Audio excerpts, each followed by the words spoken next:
TV নিউজে আপনাদের সকলকে স্বাগত। প্রথমেই চোখ রাখবো নিউজ হেডলাইন্সে। এবার আসছে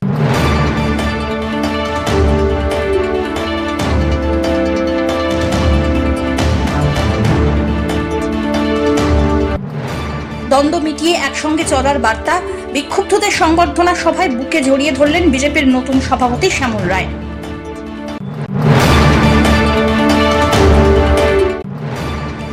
হাসপাতালের জরুরি বিভাগের সামনে মদ্যপ পুলিশের দাদাগিরির ভিডিও ভাইরাল। রোগীকে মারধরের অভিযোগ উঠল কর্তব্যরত পুলিশ কর্মীর বিরুদ্ধে।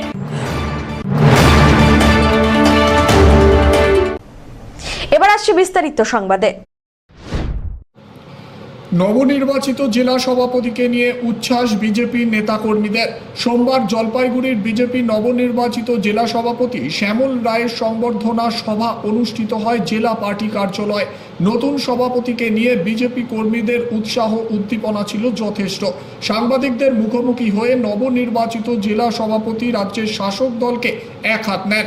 তিনি জানান, পশ্চিমবঙ্গে 2011 সাল থেকে স্বৈরচারী শাসন ও শোষণ চলছে।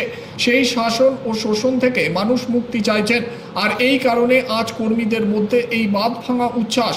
2026 সালের বিধানসভা নির্বাচনের নির্ঘণ্টের জন্য জলপাইগুড়ি সহ সারা রাজ্যবাসী অপেক্ষায় রয়েছেন বলে জানান তিনি। পশ্চিমবঙ্গে যে 2011 সাল থেকে স্বৈরাচারী শাসন এবং শোষণ চলছে, আর সেই শাসন এবং শোষণ থেকে বাংলার মানুষ মুক্তি চাচ্ছে। বাংলার আগামী প্রজন্মকে সুরক্ষিত করবার প্রয়োজন আছে, আর ঠিক সেই কারণেই আজকের এই বাঁধ ভাঙা উচ্ছ্বাস। এটা শুধুমাত্র একটা প্রতীকী উচ্ছ্বাস। এর বাইরে আপামর জলপাইগুড়িবাসী সহ গোটা রাজ্যবাসী শুধু অপেক্ষায় আছে যে 2026 সালের যে নির্বাচনী নির্ঘণ্ট প্রকাশিত হবে এবং এই বাঁধ ভাঙা উচ্ছ্বাস আরো শত শত বৃদ্ধি পাবে।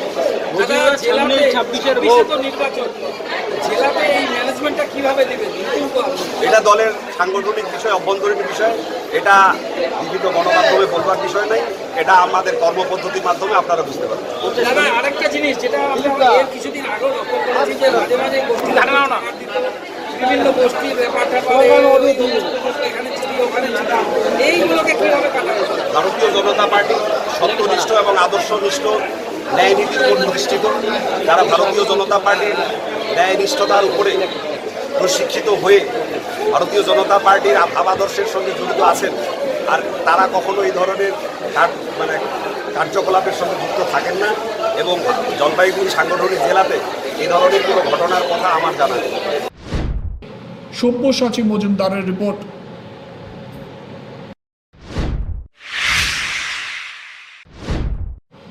রাতের হাসপাতালে জরুরি বিভাগের সামনে মদ্যপ পুলিশের দাদাগিরির ভিডিও ইতিমধ্যেই ভাইরাল। চিকিৎসা করাতে আসা রোগীকে মারধরের অভিযোগ কর্তব্যরত ওই পুলিশ কর্মীর বিরুদ্ধে। রবিবার রাতে ঘটনাটি ঘটেছে ধূপগুড়ি মহকুমা হাসপাতালে।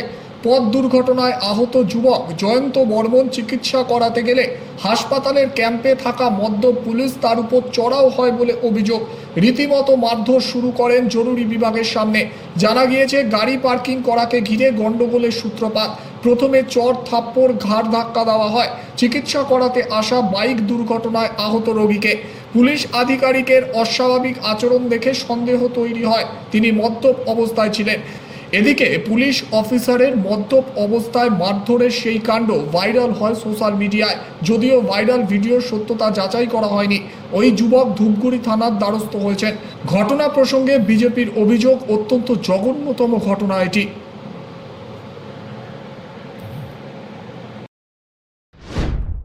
গতকাল রাতে ঠিক ঘটনাটা কি হয়েছিল? কালকে আমার সঙ্গে খুব একটা খারাপ পরিস্থিতি তৈরি হয়।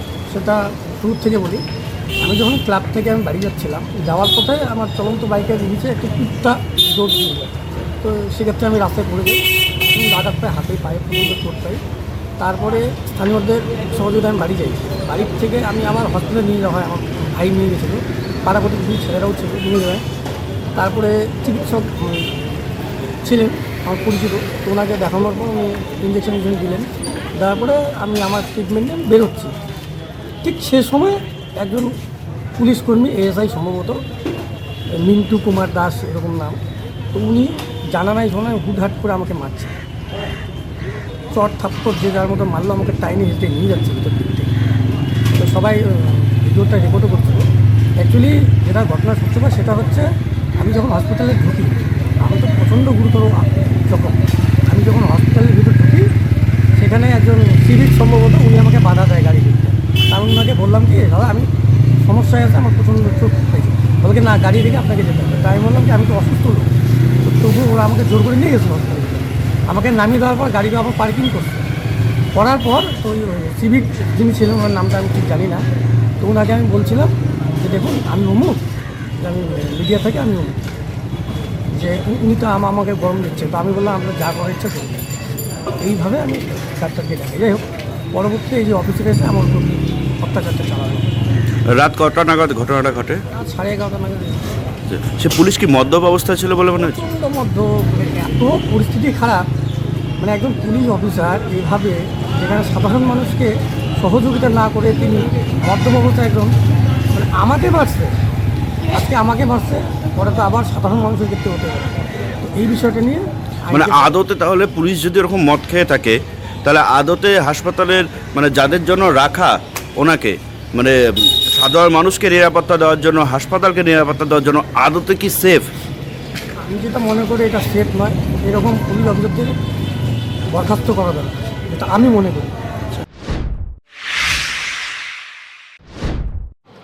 পুলিশ লেখা গাড়ি, টলমল পায়ে গাড়িতে উঠছেন এক ব্যক্তি, হাতে তার মদ ভর্তি বোতল, আর তার পিছনে ধাওয়া করছে একদল গ্রামবাসী। ময়নাগুড়ি থানার অধীনে থাকা ভটপট্টি পুলিশ ফাঁড়ির ব্রহ্মপুর গ্রামে এই দৃশ্য দেখা যায়। গ্রামবাসীদের অভিযোগ, প্রথমে গাড়িটি গ্রামে ঢোকে, এরপর নিয়ন্ত্রণ হারিয়ে নিচু জায়গায় পড়ে যায়। তারপর গ্রামবাসীরা এলে গাড়ি রাস্তায় উঠিয়ে দেওয়া হয়, আর সেই সময় দেখা যায় এক ব্যক্তি মদের বোতল নিয়ে পুলিশের গাড়িতে উঠছে। আর এই দৃশ্য দেখে তো মোবাইল বন্দি করে এক গ্রামবাসী। পুলিশের অবশ্য দাবি ওই গাড়িটি পাবলিক গাড়ি, পাবলিক ড্রাইভার গাড়ি চালিয়ে বাড়ি যাচ্ছিল, এর সাথে পুলিশের কোনো যোগ নেই। পুলিশের গাড়ি এই জন্য ঢুকিছে, মনে করেন মাল টাল খাওয়া আছে, গাড়ি চালাবার পারে না নাই। তারপরে এলা পুলিশ পাবলিকত কিসের ইয়ে করিবে, পুলিশই হয়ে আছে টোল, গাড়ি টাড়ি অল্টে দিয়া। তো গাড়িটা, হ্যাঁ, তো আমার আরেকটা কোশ্চেন, হ্যাঁ, গাড়িটা কোন জায়গায় পাল্টি খাইছে? গাড়িটা এই ব্রহ্মপুর বড়ুয়ার বাড়ি। ব্রহ্মপুর বড়ুয়ার বাড়ি। হ্যাঁ। আর জায়গাটা কোন জায়গায়, কি রকম করে পাল্টিটা খাইছে একটু বললে ভালো হয়। কি গো, স্পিডে আসতেছে। হ্যাঁ, তারপর স্পিডে আসতেছে, সাইরেন বাজাচ্ছে। ও মানে সাইরেন বাজানোর পরে তো পাবলিক ভয় খাচ্ছে। মানে পুলিশের গাড়ির যে সাইরেনও বাজাইছে, সাইরেনও বাজাইছে, লাইট জ্বালাচ্ছে। ও কি এইরকম করলে তো মনে করেন দেশে তো খারাপ। তো এটা কি আইনের হাতে যাওয়া দরকার না? আইনের হাতে দরকার তো, কেননা আমাদের কাছে তো ওরা তো ছোট মোটো কেসের জন্য বড় বড় ফাইন নিয়ে নেয়। আর এটা তো তাহলে অনেক মানে হোলির দিনও ওরা এরকম করতেছে না? হ্যাঁ, ওরা মশালে এসে মাতলামি করবে, মানে গ্রামে এসে মাতলামি করতেছে। তো এটাই বলতে যাচ্ছেন আপনি? পিনাকি শিলের রিপোর্ট।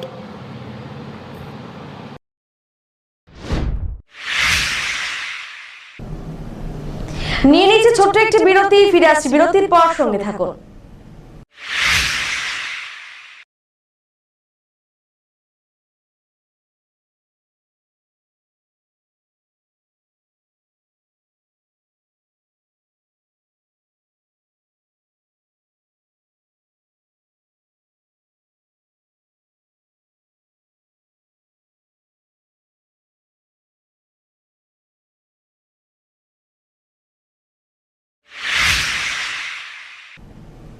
ফিরে এলাম বিরতির পর। বিনা প্রতিদ্বন্দ্বিতায় সমবায় সমিতিতে জয় পেল তৃণমূল কংগ্রেসের 9 প্রতিনিধি। রবিবার এক অনুষ্ঠানের মধ্যে দিয়ে তাদের হাতে শংসাপত্র তুলে দেওয়া হলো। রাজগঞ্জ ব্লকের দেশবন্ধু সমবায় কৃষি উন্নয়ন সমিতির যে নির্বাচন হওয়ার কথা ছিল, তাতেই বিনা প্রতিদ্বন্দ্বিতায় জয়লাভ করে তৃণমূলের সমর্থিত 9 জন প্রার্থী। সেই 9 জন প্রার্থীকে রবিবার এক অনুষ্ঠানের মধ্যে দিয়ে সার্টিফিকেট তুলে দেওয়া হয়। সার্টিফিকেটগুলো তুলে দেয় রাজগঞ্জের বিধায়ক খগেশ্বর রায়। এছাড়াও উপস্থিত ছিলেন অরিন্দম ব্যানার্জি, তুষার দত্ত সহ অনেকে। এই বিষয়ে বিধায়ক খগেশ্বর রায় জানান, রাজগঞ্জের বিভিন্ন জায়গায় সমবায় কৃষি উন্নয়ন সমিতির নির্বাচনে বিনা প্রতিদ্বন্দ্বিতায় তৃণমূল সমর্থিত 9 জন প্রার্থী জয়ী হয়েছে। রবিবার বিকেলে সকল জয়ী সদস্যদের সার্টিফিকেট দেওয়া হলো। পঞ্চায়েত সদস্য আছে নারায়ণ বসাক এবং জয়নাল আবেদিন, এবং সর্বোপরি পানিকড়ি থেকে আগত পানিকড়ি অঞ্চলের সভাপতি উত্তম থেকে শুরু করে এবং এই কোঅপারেটিভের যিনি ম্যাডাম কল্পনা রায় ম্যানেজার থেকে শুরু করে যারা নবনিযুক্ত যারা নির্বাচিত হয়েছেন বিনা প্রতিদ্বন্দ্বিতায়, দিবেন্দু কুমার রায়, জয়মোহন রায়, স্বপন রায়, সঞ্জিত রায়, বিশ্বজিৎ রায়, মমতা রানী রায়, আফিজুল হাসান হক, সবাইকে রাজগঞ্জের বিধায়ক হিসেবে সহস্র সহস্র ধন্যবাদ জানাই। সুস্মিতা চন্দ্রের রিপোর্ট।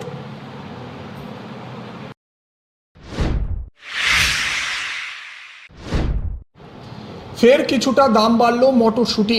মাঝে মটরশুঁটির দাম অনেকটাই কমে গিয়েছিল, সেই কারণে চিন্তিত হয়ে পড়েছিলেন কৃষকরা। তবে বর্তমানে এর দাম কিছুটা বৃদ্ধি পাওয়ায় খুশি তারা। এই চিত্র জলপাইগুড়ি সদর ব্লকের সন্ন্যাসীপাড়া এলাকার। এখন পাইকারি 20 থেকে 25 টাকা দরে মটরশুঁটি বাজারে বিক্রি হচ্ছে। উল্লেখ্য, অন্যান্য জায়গায় পাশাপাশি মটরশুঁটি নদীর পার্শ্ববর্তী জমিতে প্রচুর পরিমাণে উৎপন্ন হয়। এই বিষয়ে এলাকার কৃষক নন্দী গোপাল সিন্ধা বলেন, অন্যান্য শাকসবজির দাম কম থাকলেও মটরশুঁটির দাম বেড়েছে, তাই কিছুটা হলেও আমরা লাভবান হতে পারবো। কেমন বেড়েছে? এই আগে তো ছিল 15-16 টাকা, আজকে এই তো 22, 23, 24, 25 টাকাও গেছে আজকে। বলছি এই মুহূর্তে কি দাম তেলে বেড়ে গেল? হ্যাঁ, আস্তে আস্তে আরও দাম একটু বাড়বে, মার্কেটে মালই নেই, মার্কেটে মাল কমে গেছে না? মাল নাই মার্কেটে। আমি বলছিলাম প্রথম দিকে তো দাম অনেকটাই কম ছিল। একদম কম, মানে ভাবাই জানা যে এরকম দাম কম, মানে মটরশুঁটি করে পোষাবো কি করে। বলছি এই মুহূর্তে যে দাম বাড়লো এতে কি আপনারা খুশি? হ্যাঁ, এরকম বাজার যদি থাকে তাহলে মটরশুঁটিতে তো কত টাকা কেজি যাচ্ছে বিক্রি হচ্ছে বর্তমানে? বর্তমানে আজকে 22 থেকে 25। এটা তো পাইকারি দাম বলছেন? পাইকারি। আর খুচরো তো আরো বেশি হবে? হ্যাঁ, খুচরা বেশি, 30-40 টাকা হয়ে যাবে। খুচরা তো 30 টাকা, মার্কেটে পর্যন্ত কানা করা ব্যস্তই আছে। সব্যসাচী মজুমদারের রিপোর্ট।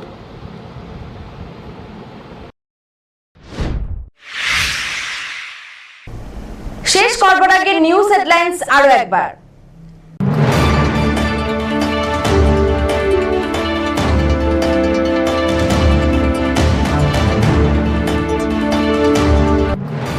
দ্বন্দ্ব মিটিয়ে একসঙ্গে চলার বার্তা, বিক্ষুব্ধদের সংবর্ধনা সভায় বুকে জড়িয়ে ধরলেন বিজেপির নতুন সভাপতি শ্যামল রায়।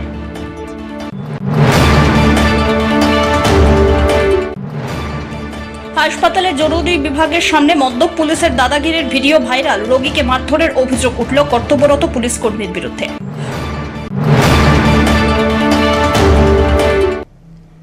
এখনকার মতন এভি নিউজ এ পর্যন্তই। পরবর্তীতে আসছি আরো সংবাদ নিয়ে, দেখতে থাকুন আমার ভিশন। নমস্কার।